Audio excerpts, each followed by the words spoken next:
They came for us, and their hearts are winter itself. Elder Tundra, blind for decades, felt the frozen ground tremble beneath her boots, not with wind, but with a colossal weight. The air, already biting, grew even colder with the fetid breath and the smell of raw meat. 7 white shadows, each a mountain of hungry fury, emerged from the blizzard, their growls echoing like thunder across the silent plain. The granary, the village's last hope, stood in their path, and Tundra knew the darkness surrounding her was about to become even more deadly. The cold, always a constant companion, now felt like a predatory embrace. Elder Tundra, her face etched with the lines of countless winters, but her eyes, though blind, seemed fixed on a vision only she could perceive. The scent of the bears, a pungent mix of ice, fish, and wild ferocity, burned her nostrils, making her shiver.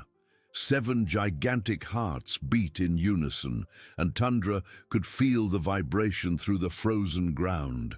Each heavy step a warning of imminent destruction. The granary, the soul of the village, the sanctuary of their provisions, was now mere meters from being breached, and the elder knew the terror was palpable. A murmur of panic spread among the few villagers who dared to peek through the cracks of their hide and wood cabins. They were few, but their hearts beat with the same terror. "Tundra, what will we do?" Anya's trembling voice, a young mother with a baby wrapped in furs, cut through the icy air. Her large, frightened eyes sought the elder's calm figure, the only source of hope amidst the despair. Anya clutched her child to her chest, feeling the fragile warmth of the small life that depended on Tundra's wisdom, a wisdom forged in years of adversity. The elder took a deep breath, the icy air filling her lungs with a cutting clarity. She couldn't see the fear on her people's faces, but she could feel it, a cold that radiated deeper than winter itself. Her mind, a labyrinth of ancestral memories and wisdom, began to weave a thread of hope.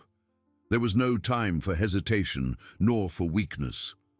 Oymyakon's survival depended on her courage, her ability to see beyond what eyes could, her unwavering connection to the land. "Silence," Tundra uttered. Her voice, though low, carried the authority of one who had faced 1,000 winters and knew the secrets of the ice. She extended a gloved hand, not to touch, but to feel the wind, to read the messages it carried, the whispers of the storm and the displacement of air by the giants. They are hungry, but they are not invincible. Winter is our ally, if we know how to listen to it and use it to our advantage. She turned her face in the general direction of the bears, her thin lips pressing into a determined line. With every crack of ice beneath massive paws, with every hoarse growl the wind carried, Tundra mapped the terrain in her mind, building a detailed image of the treacherous canyon landscape. The granary, a sturdy log building, seemed minuscule against the white immensity and the approaching threat. Inside were the furs that would protect them from the cold and the dried meat that would feed them until spring. Without it, the village would be condemned to starvation and terror.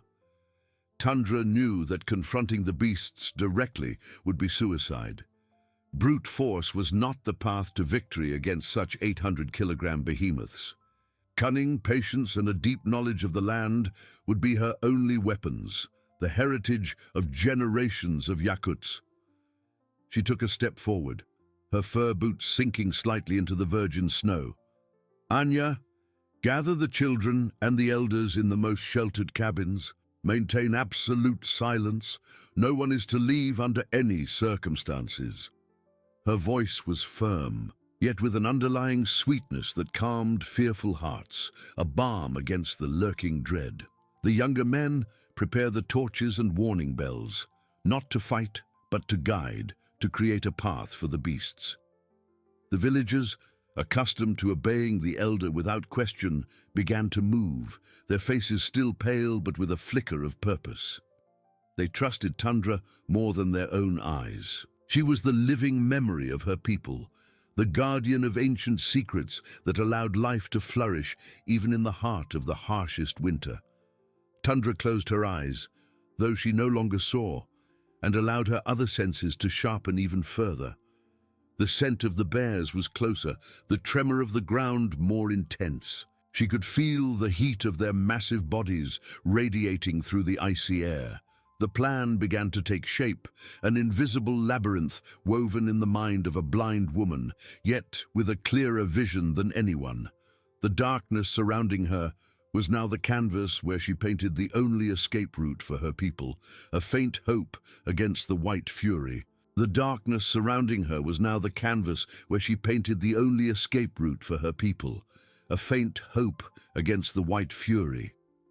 Tundra didn't see the rugged mountains that formed the canyons, but she felt every curve, every crevice, every precipice in her mind.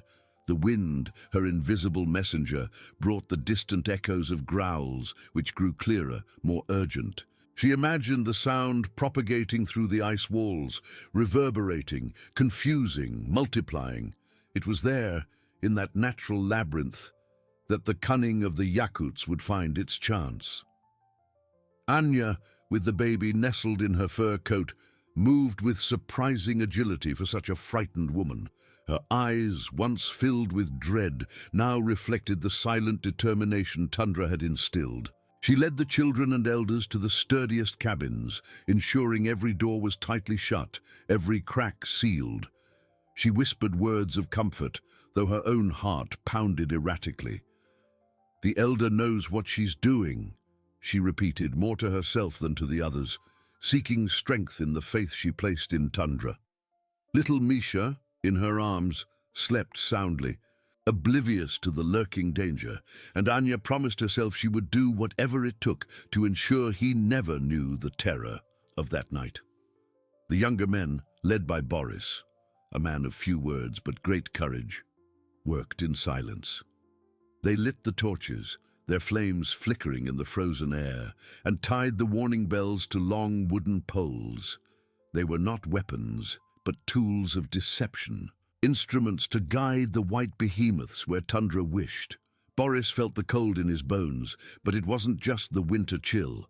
It was the icy fear emanating from the bears, a presence that seemed to drain all warmth from the world.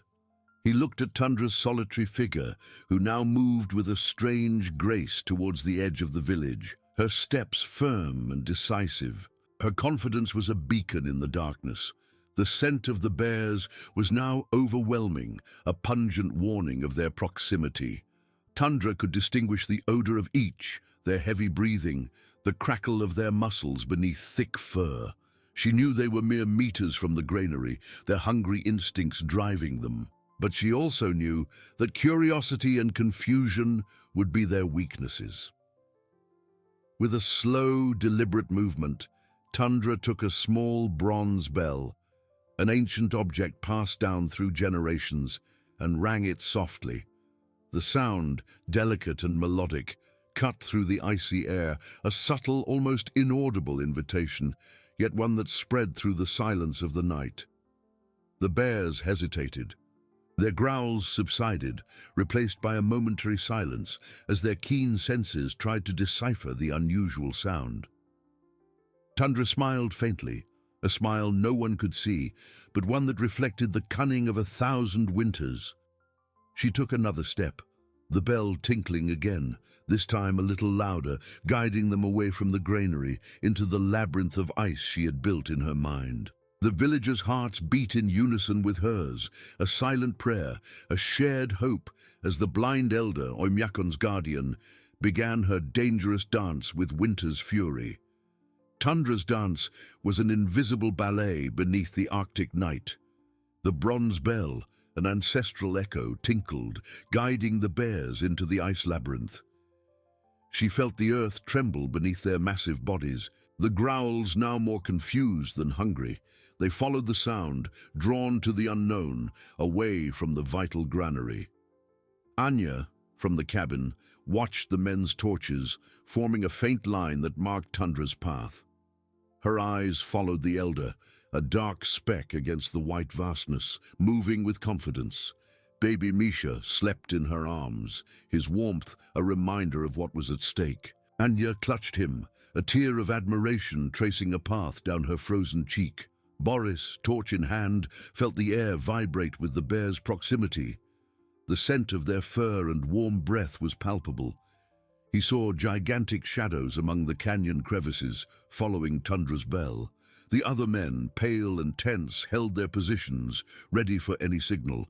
The plan demanded unwavering faith. Tundra was in her element. The cold was an extension of herself. She heard the echo of the bear's footsteps on the ice walls, the sound multiplying, distorting, creating disorientation. Each bear had a unique pattern, and Tundra distinguished them. She knew they were entering the labyrinth, the ice walls closing in on a narrow corridor. The bell tinkled once more, a soft call, and the bears, hungry and confused, advanced. The treacherous canyon terrain revealed hidden crevices, unstable ice, deep snow. Tundra knew these natural traps, sensing them through the ground's vibrations. She guided the bears to these points, not to harm them, but to delay them, exhaust them, transforming fury into frustration. One of the bears, the largest, slipped on an ice sheet, falling with a thud and a growl of rage. The others stopped, confused, caution overriding instinct. Tundra felt the shift, the pause. It was the moment. She turned, the bell silenced, and quickened her pace, guiding the bears towards a tight canyon bend, where the mountains formed a natural dead end. The men, seeing the signal, lit more torches, creating a visual barrier of fire and smoke to seal the canyon entrance. Boris, a lump in his throat, raised his torch, the flame's warmth an island of hope. He heard the bears' growls, now louder, more desperate, trapped in the ice snare. Tundra had cornered them with ancestral wisdom. Without violence, the entire village waited in silence. The sound of the trapped bears echoed, a wild lament in the wind. Tundra stopped, her senses picking up the heavy breathing, the ice cracking under their paws, the growing frustration. The battle wasn't over, but the most dangerous part of the plan had succeeded. Oymyakon's blind guardian had proven that strength lies in spirit and connection to the land. The granary was safe for now. The frustrated growls of the trapped bears reverberated through the ice walls, a guttural sound that tore through the icy air. Tundra, with keen hearing, perceived every nuance, the rising anger, the despair mingling with hunger. She felt the ground vibrate with the blows of their paws against the canyon walls, furious attempts to escape. Their wild instincts were in a frenzy, but Tundra's cunning had overcome them. The granary was safe, but the night was long, and the patience of the white behemoths would not last forever. Anya, in the cabin, clutched Misha even tighter to herself. The growls, once distant, now seemed to come from all directions, amplified by the ice's echo. She felt the fear of the other villagers, a tense silence. Her eyes, fixed on the door's crack, tried to discern what was happening. Tundra's figure, though unseen, was the only anchor. Anya prayed, a silent and desperate prayer, for the elder to drive the beasts away. Outside, Boris and the men held torches aloft, sealing the canyon entrance with a flaming barrier. The heat of the flames was a momentary relief, but fear chilled their hearts. They heard the bears, smelled the strong scent of their presence. Boris swallowed hard, muscles tense. He trusted Tundra with his life, but the threat was overwhelming. If a bear broke through the encirclement, the village would be lost. He looked at the other men, their faces pale and determined, and saw in them the same faith and terror. Tundra, however, was not still. She knew that the bear's frustration could turn into an even more dangerous fury. With a slow, calculated movement, she moved away from the canyon entrance to a position of more pronounced echo. She took a second bell, smaller and of a different tone, and began to ring it softly, alternating with the first. The sounds mingled, multiplied, creating a symphony of confusion that reverberated through the ice walls. It was as if dozens of bells were ringing, coming from distinct directions. The bears, already disoriented, reacted with more growls and blows. They tried to follow the sounds, but were deceived by the echoes, running back and forth in the dead end. Tundra, with an almost imperceptible smile, felt their energy dissipating, their fury turning into exhaustion. She used the terrain as a weapon, the ice and rocks as accomplices. With each movement of the bears, she adjusted the rhythm and intensity of the bells, keeping them in constant uncertainty and fatigue. Boris and the men watched, marveling. The sound of the bells, once a single tinkle, now seemed to come from multiple points in the canyon, a cacophony that confused even the humans. They saw the bears' shadows moving frantically, hitting the ice walls, their growls losing ferocity and gaining a tone of disorientation. It was a dance of deception, orchestrated by a blind woman who saw more with her soul. Hope, once faint, began to strengthen, weaving a web of trust around the elder. Tundra closed her eyes again, absorbing the symphony of winter and life. She felt the cold wind on her face, the scent of snow and the heavy breath of the bears. Her connection to the land was deep, and she knew that nature, however brutal, offered its own solutions. The plan wasn't about strength, but wisdom, about understanding the world's rhythm and using it to her advantage. With each exhausted growl, each purposeless scratch on the ice walls, Tundra felt the balance tip in her favor. The bears were tired, confused, and the intense cold of the night began to sap their determination. YAKUT's elder, guardian of her people, continued her silent vigil, weaving salvation amidst the ice and darkness. Tundra's silent vigil was an intimate dialogue with winter. She didn't see the stars, but she felt the vastness that bore witness to her people's struggle. The cold, once an enemy, had become an ally, exhausting the bear's fury. The growls, once cries of threat, now sounded like hoarse complaints, tinged with frustration and weariness. Tundra felt the rhythm of their heavy breaths slower now. The ice beneath their paws no longer cracked with the same force, and the scratches on the canyon walls were sporadic. She knew that the night was the most powerful weapon, and winter its silent and relentless executioner. In the cabin, Anya watched little Misha, restless in her arms. Fear still clutched her heart. But the image of Tundra, alone against the beasts, infused her with courage. She thought of the elder, blind, yet with profound vision. With every sound from outside, a weaker growl, the distant tinkle of a bell, Anya felt a wave of hope, a faint thread connecting her to Tundra's unwavering strength. She stroked Misha's hair, silently promising him that dawn would bring safety for all. Boris and the men, exhausted by the cold and tension, held their positions. The torches, once vigorous, now seemed weaker, their flames dancing lazily. Weariness weighed heavily, but the determination in their eyes was unwavering. They exchanged glances, a silent acknowledgement of the bravery and faith they placed in Tundra. Boris felt the cold creeping up his legs, but the thought of the elder facing the behemoths kept him from giving in. He saw the bears' shadows moving in the canyon, with a slowness that indicated cunning's victory. Tundra, with keen perception, felt the change in the air. The bears were at the limit of their endurance. It was time to guide them out of the village. With a gentle movement, she took a third bell, smaller, with a high-pitched tone. She began to ring it at irregular intervals, directing the sound towards a distant crevice in the canyon, a passage to the vast ice plains, far from YAKUT. It was an irresistible invitation, but also a point of no return. The bears, already confused by the multiple echoes of the bells, reacted to the new sound with curiosity and irritation.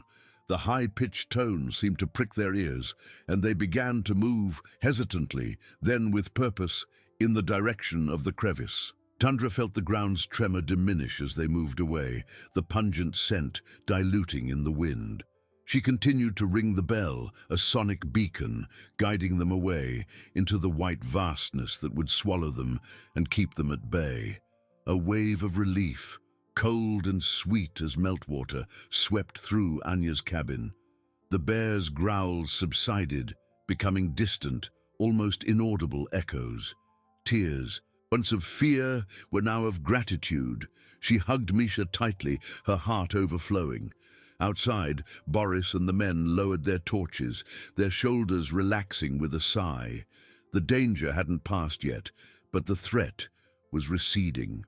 Tundra, the blind guardian, had once again saved her people, weaving hope into every note of her bells, a testament to the unwavering strength of the human spirit. The last echoes of the bells faded into the vast silence of Yakutia, carrying with them the increasingly distant growls of the bears. In the cabin, Anya let out a trembling sigh, warm tears streaming down her frozen cheeks. Misha, in her arms, stirred but continued to sleep, oblivious to the storm that had almost swallowed them. She hugged him with renewed strength, feeling the small heartbeat against hers, a rhythm of life that felt like a miracle. The entire village seemed to breathe again, a collective relief that spread like a warm wave, dissipating the cold of dread. Outside, Boris and the men lowered their torches, the fire flickering in their tired eyes, but now filled with deep gratitude. The danger seemed to have receded, carried away by the wind and Tundra's cunning. Boris felt his muscles relax, the tension draining from his body like melted water. He looked at the others, a faint smile appearing on his cold, cracked lips. The elder had, once again, defied the impossible. But Tundra did not share in the immediate relief. Her senses, sharpened by a lifetime in darkness, remained on high alert, while the sounds of the 6 remaining bears became almost imperceptible echoes. Another sound, more subtle, more calculating, remained. It was the crackle of ice under a single paw, the brush of thick fur against a rock, a scent that didn't dissipate, but circled, observant. One of the behemoths, the largest and oldest, had not followed the others. He was more cunning, more patient. He had perceived the deception, and instead of fleeing, had retreated into the shadows, waiting. Tundra's heart tightened. The hope that was beginning to blossom in the village was fragile, and she knew she couldn't allow this solitary predator to destroy it. That bear represented an even greater threat, for he had learned. He would no longer be guided by bells or confused by echoes. He was the very personification of wild cunning, and now he was there, lurking, mere meters from the granary, closer than before. Tundra turned her face in the direction of the sound, her lips pressing into a thin line. She felt the bear's invisible gaze upon her, a heavy, calculating presence. It was a direct challenge, a test of her wisdom against the predator's primal intelligence. She couldn't risk the village's safety for premature relief. With a slow, determined movement, Tundra raised her hand, signaling to Boris and the men who were still standing. Her eyes, though they did not see, seemed to convey a silent urgency. Boris, accustomed to reading the elder's signals, noticed the change in her posture, the tension returning to her shoulders. The smile on his face vanished, replaced by a frown of concern. "He's not gone," Tundra whispered, her voice low but laden with a gravity that chilled Boris's blood. "One of them stayed behind, the largest. He's watching us." Those words fell like blocks of ice upon the faint hope that had emerged. The men exchanged frightened glances, weariness giving way to a new dread. A single bear was as dangerous as 7, perhaps even more so, for its fury would be concentrated and its cunning honed by experience. Tundra took a step forward, her feet sinking into the snow. She knew she needed to act, and fast. The sun began to rise, a pale disk on the icy horizon, and the light, however faint, could give the bear a visual advantage she lacked. The battle wasn't over. It had merely changed form, becoming more intimate and dangerous. She stood alone on the front line, against the cunning of a giant who refused to be deceived. The village depended on her courage to face this new and unexpected crucial challenge. Tundra raised her hand, a gesture of maximum alert for Boris. The pale sun, an icy disk on the horizon, tinged the sky with grey and pink. But for Tundra, the light brought a new challenge. The bear would use the clarity to its advantage, while she would rely more on her other senses. The scent of the granary, now stronger with the predator's proximity, was a dangerous lure. She inhaled deeply the icy air, sensing every aroma the wind carried. The scent of meat and furs was a melody to the hungry bear, but another, more subtle scent, which Tundra could intensify, that of smoke and human presence, a manipulable trail. She turned slowly, her mind sharp. "Boris," her voice was an authoritative whisper, "light more torches, not to scare it away, but to mark a new path. A path of warmth and smoke leading away towards the narrowest crevice where the ice is thick and the passage difficult." Boris, his heart pounding, nodded, the understanding of the new danger etched on his face. He knew this bear was different, more intelligent, and the strategy needed to change. Weariness weighed heavily, but the determination to protect his people was stronger. In the cabin, Anya felt the change in the atmosphere. The brief relief had evaporated, replaced by renewed tension, heavier than the frozen air. The men outside, tense, moved with caution. Misha awoke with a whimper, and Anya cradled him, her heart tight, a silent prayer on her lips. The pale light of dawn through the crack brought not comfort, but vulnerability. She clutched Misha to her, feeling his warmth, a reminder of what was at stake. Her faith in Tundra was her barrier against despair. The bear was a patient shadow. Tundra felt its slow, calculating breath, the almost imperceptible movement of its head, assessing the situation. It wasn't just hunger, it was wild intelligence, experience from harsh winters. It had learned that bells were deception, but the scent of smoke and the warmth of torches were a tangible reality, a promise to be investigated. Tundra began to move, not with bells, but with her very presence, a subtle human beacon. She headed towards a point in the canyon where the ice was thinner but insufficient to give way under a bear's weight. It was an illusion that the bear, with its sight, would interpret as dangerous, but which Tundra, with her vision of the terrain, knew was safe for her. She needed to lure it away from the granary to a place where it wouldn't see the reward, where human cunning would overcome brute force. Boris and the men, confused but confident, lit more torches, forming a faint line of torches into the canyon, away from the granary. The scent and warmth of the flames began to spread, mingling with the icy air, creating an inviting mist. Tundra stopped, feeling the bear react. It was moving slowly towards the smoke and warmth, curiosity and caution momentarily overriding hunger. It was a dangerous game, a ballet of senses and deception where Tundra's blindness was her greatest advantage, allowing her to see the world in a way the predator couldn't comprehend. She raised her hand again, this time in a gesture of silent defiance, calling the bear to the next step of the deadly dance. The village's fate hung in the icy air, suspended between the elder's cunning and the white giant's fury. Tundra felt the bear's presence as a weight in the air, a mass of muscle and cunning that exuded a silent challenge. It wouldn't be moved by bells, nor easily deceived.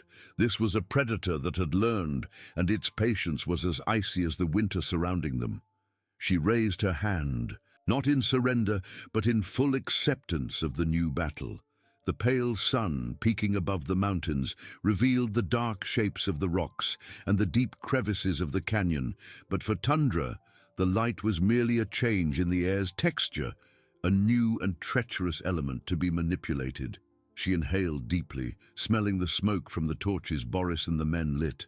mixed with the bear's heavy breath and the distant aroma of the granary. The smoke was an invitation, a trail of warmth in the icy vastness. Tundra began to move, not directly towards the bear, but to the side, towards a narrow crevice in the canyon, where the wind created snow whirls. Her steps were slow, deliberate, each measured with the precision of one who maps the world by touch and hearing. She knew the bear was watching her, feeling the giant's invisible, keen gaze. Boris, with tense muscles and a racing heart, watched Tundra. He didn't fully understand the elder's strategy, but the confidence in her movements was unwavering. With a quick nod, he instructed the men to light more torches, forming a flaming line that snaked into the crevice Tundra was approaching. The warmth and smoke spread, creating the illusion of a safer, warmer path away from the granary. Fear was still present, a persistent cold in the pit of his stomach, but faith in Tundra was the fire that kept him warm. In the cabin, Anya clutched Misha to her chest, the small body trembling slightly. The growls had ceased, but the stillness was even more terrifying. She felt the tension in the air, a heavy energy that seemed to hold the village's breath. Through the door's crack, she saw Boris's torches, a flickering line extending into the canyon. Tundra's figure, barely visible in the dawn's gloom, moved with supernatural grace. Anya closed her eyes, a tear tracing a path, and murmured a prayer, asking for protection for the elder and for everyone. The bear, cunning and experienced, watched Tundra. It smelled the smoke and the warmth of the torches, a promise of something different, perhaps a new food source, or just curiosity to be explored. It had ignored the bells, but fire was a force of nature that demanded respect. With a slow, majestic movement, the white giant began to follow the trail of warmth and smoke, its eyes fixed on Tundra's diminutive figure. It didn't see the danger, only the invitation. Tundra felt the ground's vibration beneath the bear's paws, each step heavy and calculated. It was following.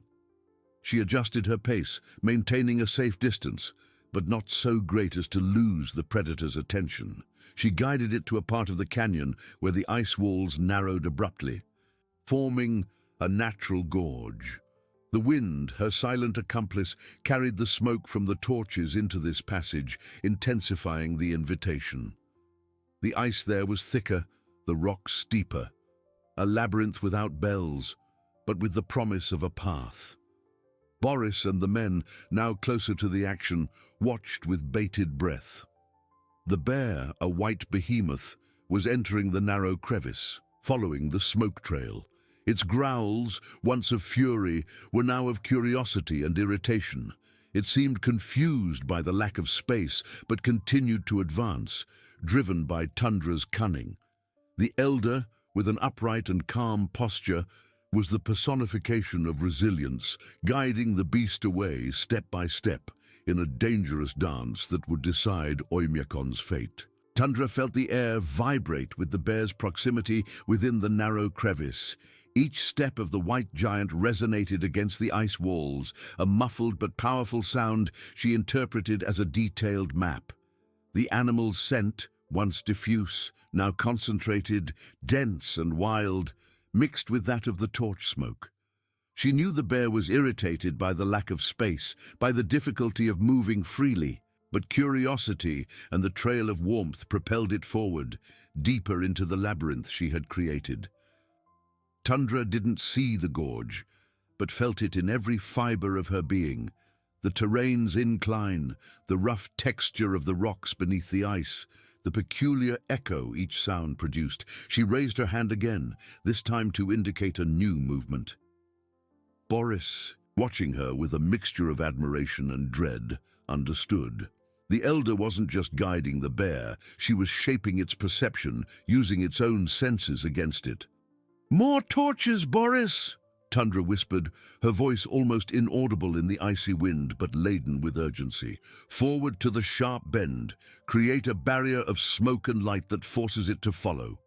Boris obeyed promptly, sweating cold despite the temperature. He and the men, legs numb and muscles protesting, advanced, lighting more torches and positioning them strategically. The flames danced, casting ghostly shadows on the ice walls, and thick smoke filled the crevice, creating a curtain that obscured the way back. In the cabin, Anya felt the heavy silence that had settled. The growls had ceased completely, but this brought no relief, only suffocating anxiety. She imagined Tundra outside, alone, facing the invisible monster. Misha, now awake, looked at her with large, curious eyes, and Anya tried to smile, though her heart was heavy. She clung to hope, to the unwavering faith the village had in their elder. The dawn light, now filtering with greater intensity, revealed the pale faces of the villagers, all in silent vigil, their eyes fixed on the door, awaiting a sign. The bear, cornered by the smoke and the warmth of the torches, growled again, a sound of deep frustration. It tried to turn, but the gorge was narrow. Walls of ice and rock pressed in on it, and the smoke pushed it forward. Tundra felt the animal's hesitation, the struggle between the instinct to retreat and the curiosity of the smoke and warmth. It was a critical moment. She took a step back into a rock recess and took out a piece of reindeer hide she carried. With a quick movement, she rubbed it against a rough rock, releasing a strong, familiar scent of fresh kill. The aroma, subtle to humans, was a shout to the bear's sense of smell. It stopped, sniffing the air, and its growls turned into grunts of interest. Tundra knew she had planted the seed of distraction. The bear now had new motivation, a promise of food that drew it away from the village. She continued to move backward, deeper into the crevice, leaving a trail of scent and smoke, guiding the predator to a point of no return. Boris and the men watched, awestruck. The elder wasn't just moving the bear, she was rewriting its instinct, transforming the threat into an illusory hunt. The crevice narrowed further. The bear, an imposing mass, could barely pass. It was trapped, not by chains, but by Tundra's cunning, which led it into the icy vastness, far from YAKUT, forever. The crevice narrowed further. The bear, an imposing mass, could barely pass. It was trapped, not by chains, but by Tundra's cunning, which led it into the icy vastness, far from YAKUT, forever. Tundra felt the ground's tremor diminish. The bear advanced with difficulty, grunts of frustration echoing against the ice walls. The scent of reindeer hide, which she had rubbed on the rock, continued to guide it, a tempting promise that drew it away from the granary. The gorge would open into the immensity of the tundra, where the predator would be released, disoriented and too far to return. With a gentle movement, Tundra took snow, rubbed it in her hands, activating a subtle aroma of dried herbs, a scent that, for bears, signified a boundary, danger. She cast it to the wind, a final invisible lure. Boris and the men, breathless, watched with their hearts in their throats. The bear, a white giant, struggled against the terrain, paws slipping, massive body almost wedged. The dense smoke from the torches created a visual and olfactory barrier, pushing it. They saw Tundra make the final, almost imperceptible gesture. The bear, with a roar of irritation and disorientation, gave a final push, and the sound of its body dragging itself diminished abruptly. It had passed the narrowest point. The silence that followed was deafening, broken only by the icy wind. In the cabin, Anya felt the change. The tension loosened. A long, deep sigh escaped. Misha, asleep, seemed lighter. She no longer heard growls, nor felt the ground's vibration. The dawn light, stronger now, flooded the cabin with a pale, promising glow. Tears of relief streamed down. She knew with a certainty that warmed her that Tundra had succeeded. The elder, blind, yet with a vision that transcended sight, had saved everyone. Outside, Tundra remained motionless, senses extended. She heard the distant sound of the bear, a faint murmur, growing ever more distant, mingling with the wind's howl across the open tundra. The animal's scent dissipated.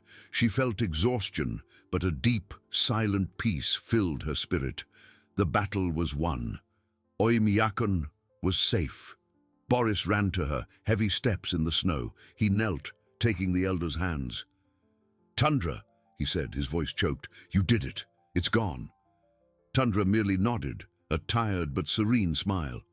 "It won't return," she whispered, her voice hoarse.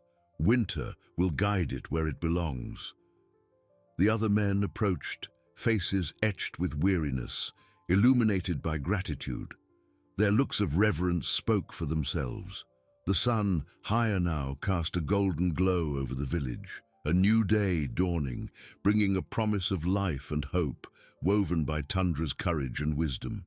The village, little by little, began to awaken to the new reality.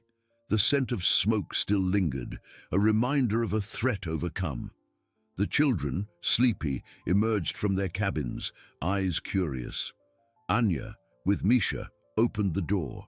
The fresh dawn air enveloped her. She saw Tundra, standing, surrounded by the men, a small, monumental figure. The elder was the personification of resilience, the guardian of her people, and her feat would be told for generations, a testament to the unwavering strength of the human spirit in the face of the most brutal winters. Tundra, though exhausted, felt a deep calm fill her spirit. The peace was not just the absence of danger, but the certainty that once again she had fulfilled her purpose. Her lips curved into a faint smile, and she raised her face to the pale sun, feeling its weak warmth on her wrinkled skin. She didn't see the light, but felt its embrace, a promise that the day would bring a new beginning. Boris, still kneeling, let out a muffled sob. The emotion, held back for so many hours of dread and tension, finally overwhelmed him. He squeezed Tundra's hands, his large and rough against the elder's small and delicate ones. "We wouldn't have made it. Tundra," he murmured, his voice choked. "Never." The other men, once tense and vigilant, now approached, their shoulders relaxed, but their eyes still moist. One by one they touched Tundra's shoulder, a silent gesture of gratitude and reverence, worth more than 1,000 words. Anya, watching from the cabin door, felt the knot in her throat loosen. Tears streamed freely, not from fear, but from overwhelming relief. Misha, in her arms, stirred, and she hugged him, kissing the top of his head. Life, so fragile moments before, now pulsed with renewed strength. She took a step forward, then another, crossing the soft snow towards Tundra. Her heart beat with a mixture of admiration and love. As she approached, Anya noticed the deep weariness in the elder's shoulders, the way she leaned on the men. Without hesitation, Anya extended her free hand and touched Tundra's arm, a soft but firm touch. "Elder," she whispered, her voice trembling, "you are our light." Tundra turned her face towards Anya, and a wider, more genuine smile lit up her features. She extended her hand and touched Misha's face, feeling the softness of the baby's skin. It was for him, for all the children that she had fought. The entire village now began to stir. Women and children emerged from their cabins, their faces marked by the vigil, but now illuminated by a newfound hope. There was no noisy euphoria, just a reverent silence, a tacit understanding of the magnitude of what had happened. They gathered around Tundra, forming a tight, warm circle. It was a collective embrace, a human shield against the cold and fear that had tried to consume them. No one needed to say a word. The gaze of each villager, fixed on Tundra's small yet powerful figure, spoke of an unwavering faith, of a debt that could never be repaid. Boris, with a solemn gesture, untied the fur scarf he wore and gently placed it over Tundra's shoulders, an act of protection and honor. Others followed suit, offering cloaks and furs, covering the elder with layers of warmth and respect. Tundra felt the weight of the furs, the warmth of the bodies around her, and knew she wasn't alone. Her blindness didn't prevent her from seeing the love and unity radiating from her people. The sun, higher now, it painted the sky in vibrant shades of orange and purple, and golden rays danced over the snow, transforming the landscape into a spectacle of icy beauty. It was a dawn that marked not just the end of the night, but the beginning of a new era for Oymyakon, an era of gratitude and an even deeper human connection.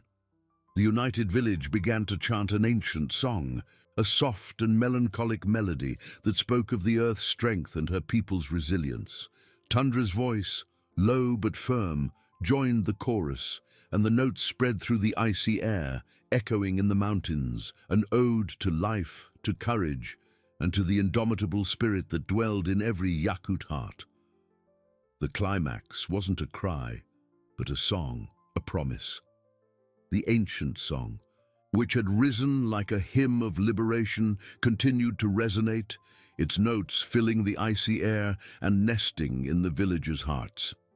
Tundra's voice, once a hoarse whisper, now joined the chorus with renewed strength, each syllable laden with the wisdom of generations and gratitude for a new dawn. She felt the melody vibrate in her chest, an invisible current connecting her to every man, woman, and child present. Weariness still weighed on her bones, but the peace that enveloped her was deeper than any physical fatigue. Boris, with tear-filled eyes, watched the elder. He knew that words were insufficient to express the debt they all owed.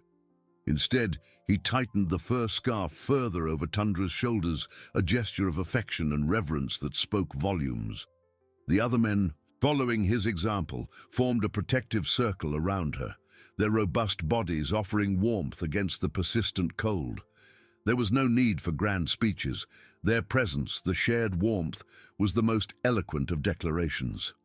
Anya, with Misha nestled in her arms, finally allowed herself to weep unreservedly. The tears, once of despair, were now of pure joy and relief.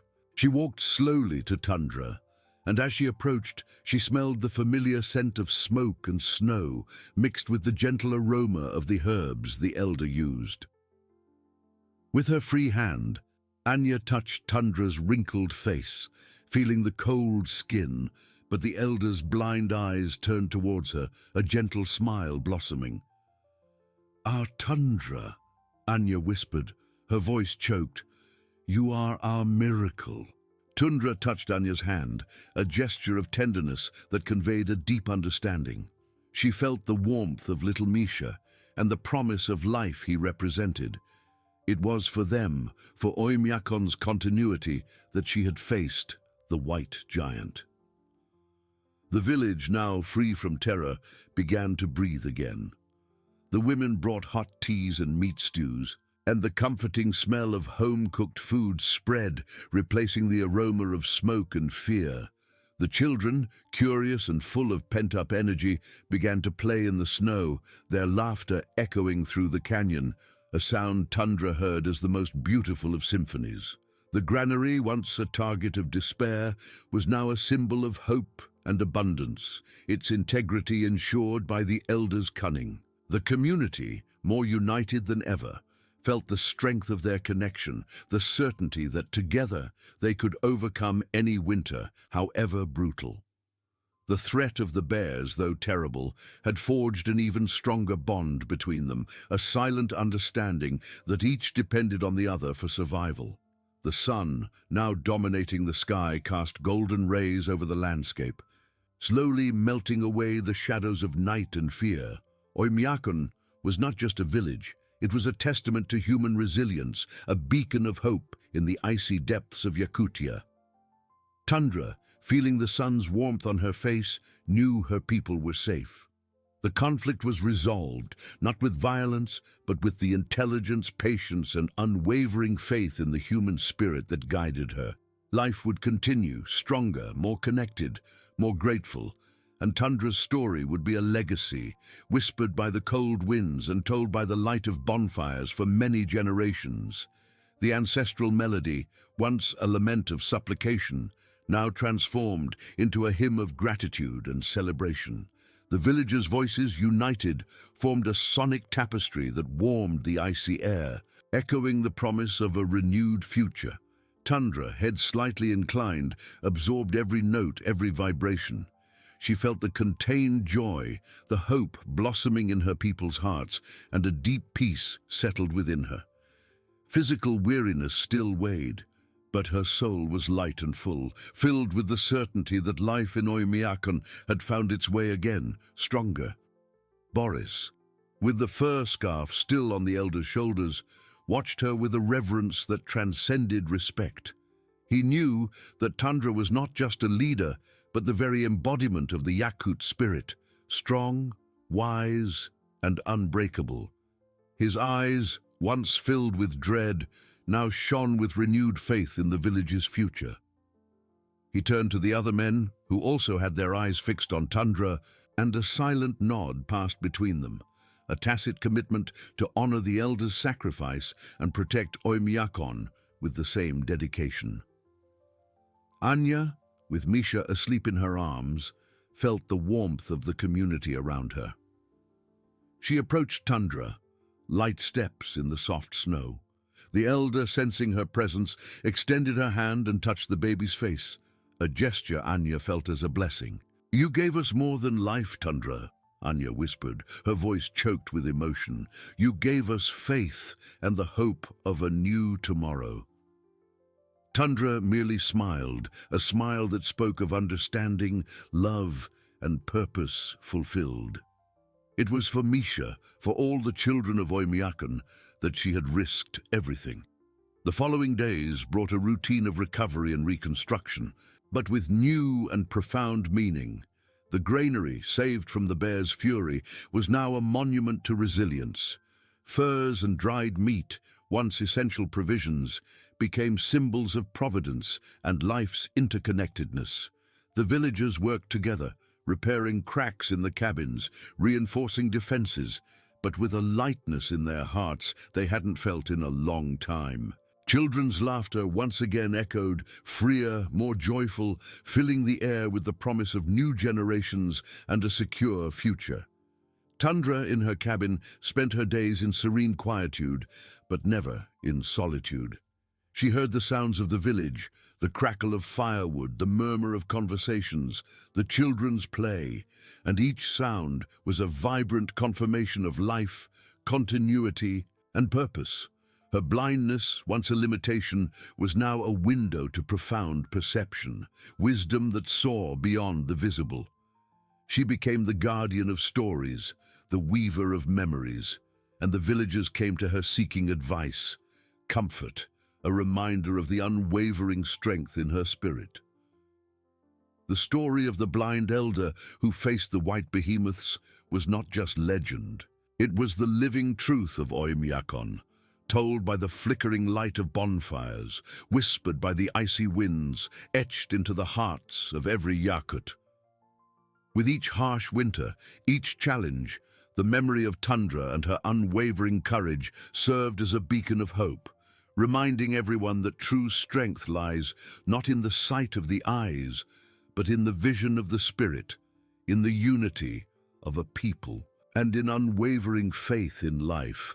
Oymyakon, the village in the heart of winter, flourished, an eternal testament to human resilience, ancestral wisdom, and love that transcends all fear. The years that followed the great blizzard and the threat of the polar bears transformed Oymyakon, not in its icy essence, but in its soul. The village, once merely a point of survival in the relentless vastness, became a beacon of resilience and unity. The story of Tundra, the blind elder who, with her cunning and courage, saved everyone, was not just legend. It was the foundation of their identity, an invisible thread that wove through every day, every decision, every laugh, and every tear. Tundra's cabin, once a refuge of quietude, was now a center of reverent pilgrimage. Children came to hear her stories, sitting in respectful silence as she described the world she didn't see, but felt with a depth that transcended any common sight. Misha, now a 5-year-old boy, with bright eyes and an easy smile, was one of her most frequent visitors.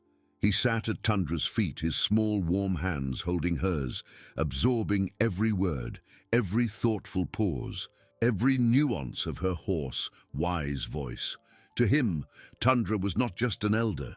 She was the magic that kept the brutal winter at bay, the ancestral wisdom that ensured his family's safety and future. Anya, watching Misha with Tundra, felt her heart overflow with gratitude and deep love. She had become one of the village's main storytellers, ensuring that the elders' saga was passed down with the richness of detail and emotion it deserved. In her narratives, Tundra was not just a heroine. She was the personification of the purest human connection, of the unwavering faith that people could have in themselves. Anya taught Misha to pay attention to the subtle sounds of the wind, the smells of the snow, the almost imperceptible signs that nature offered, just as Tundra did. She wanted him to understand that true strength came from within, from the ability to hear the unspoken, to feel the invisible, to comprehend the world beyond what eyes could see. Boris, the men's leader, had become a pillar of strength, compassion, and discernment. The experience with the bears had transformed him deeply, deepening his respect for ancestral wisdom and the vital interdependence of the community.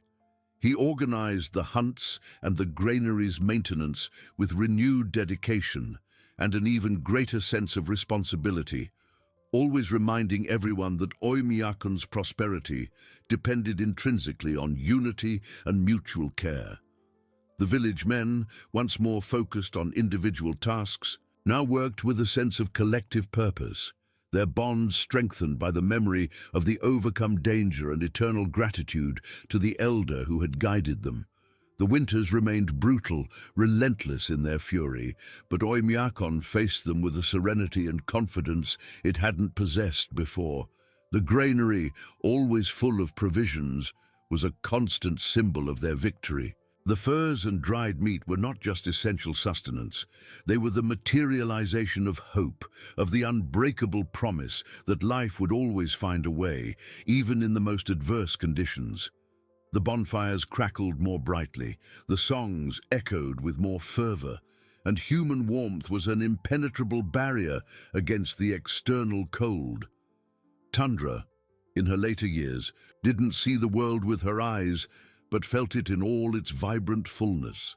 She felt the gentle touch of the wind on her wrinkled face, the familiar scent of bonfire smoke, the crystalline laughter of children running and playing in the snow. She felt the unconditional love of her people, the gratitude that enveloped her like a warm cloak. Her wisdom was a living legacy, an eternal flame that would never extinguish, guiding YAKUT through every harsh winter, every new challenge.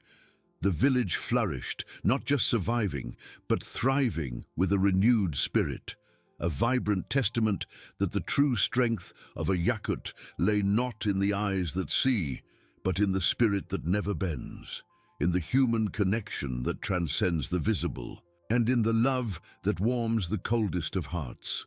The story of Tundra, the blind guardian, was YAKUT's very own story, a hymn to human resilience, echoing through the icy mountains, forever through the generations.